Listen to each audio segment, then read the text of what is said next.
저희가 오래 살다 보니까 노화가 되었을 때 되게 치명적으로 안 좋아지는 부분이 해독 기능이더라고요. 맞습니다. 대부분 간과 신장이 안 좋아져서 해독이 안 되면서 노화가 더 급속히 되고 죽음에 이르는 일이 발생하는데 간과 신장 부분에서 어떻게 당독수가 어떤 영향을 미치고 그걸 해결할 방법은 없는지. 네.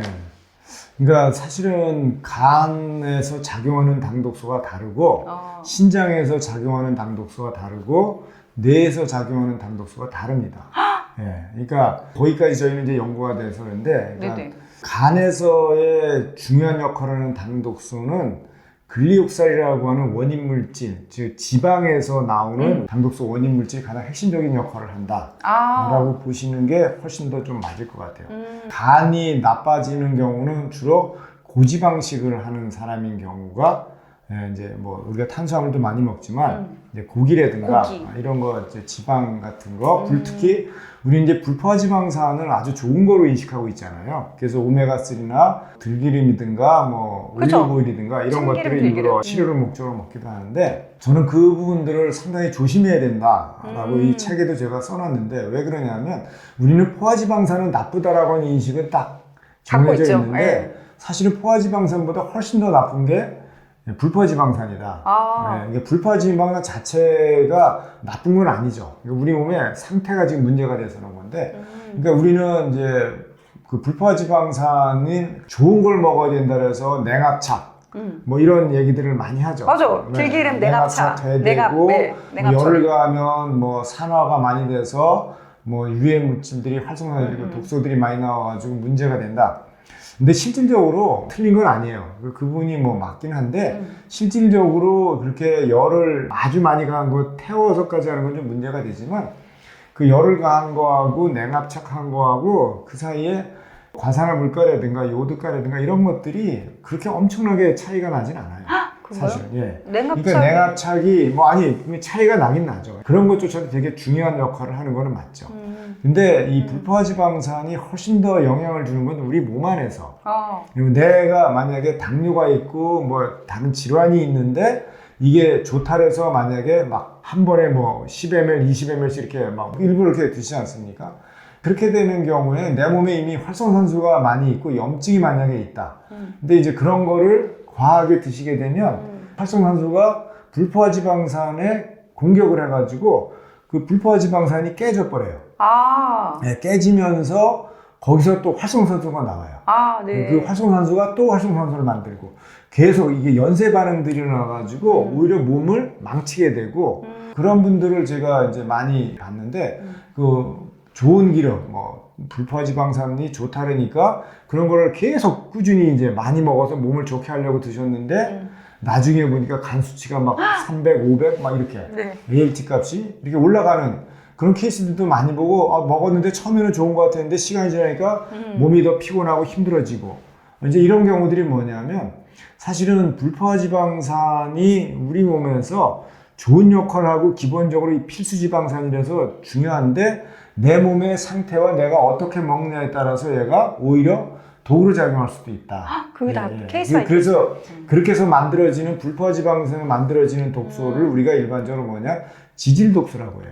그게 지질독소네요. 그게 지질독소. 지질독소이면서 당독소예요. 그게 두 개가 혼용돼 있다고 보시면 돼요. 그 세포막에는 오메가3나 오메가6로 많이 이루어져 있는데 거기도 활성산소가 들어가면 똑같이 지질독소가 만들어지고 그러면 세포의 대사나 기능들이 무너지게 돼요. 그러면서 에너지가 안 만들어지니까 더 힘들어지고 병으로 이제 발전하게 되는 건데 간이 그런 거라는 거죠. 저희가 이번에 임상을 아까 말씀드렸듯이 서울대 분당병원하고 용인 세브란스에서 소화기내과하고 내분비내과에서 임상했는데 정말 치료제보다도 더 좋은 이 식품 가지고 이 식품 가지고 뭘 했느냐 단순히 저희가 한 게 당독수분해 하는 유산균, 당독수 없애는 아미노산, 당독수를 미리 막아주는 비타민 이 세 가지 가지고 한 거예요. 엄청 좋네요.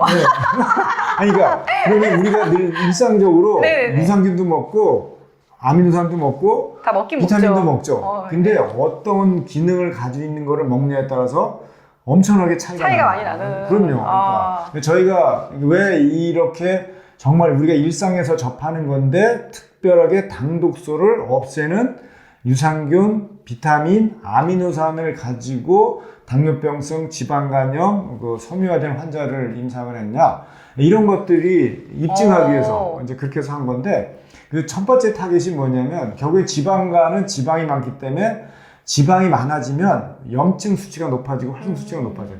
그렇게 되면 그것들이 염증이나 활성산소가 나와가지고 뭐라냐, 지방에 있는 그 세포들 있죠. 네네. 간세포들. 네. 이 간세포들의 세포막을 공격을 해요.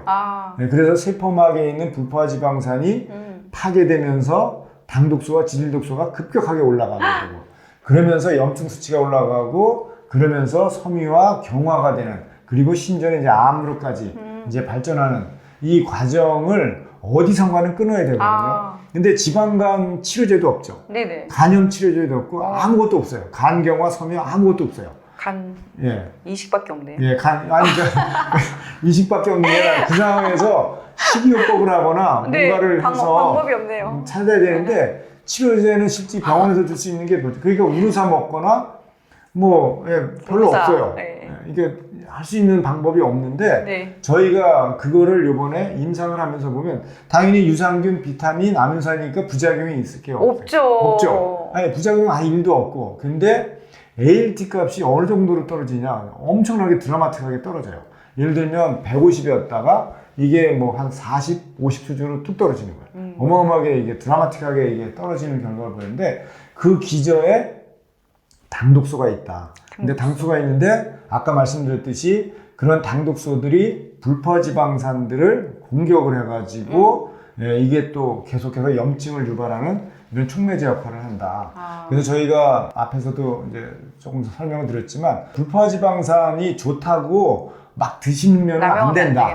그거를 드실 때는 반드시 그 불포지방산이 문제가 되는 거를 해결할 수 있는 솔루션들을 같이 드셔야 돼요.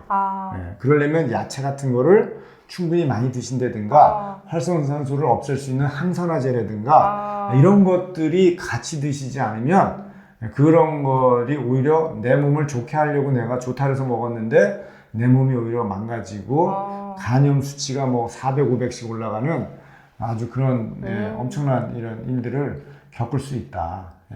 그렇게 보시면 될 것 같아요.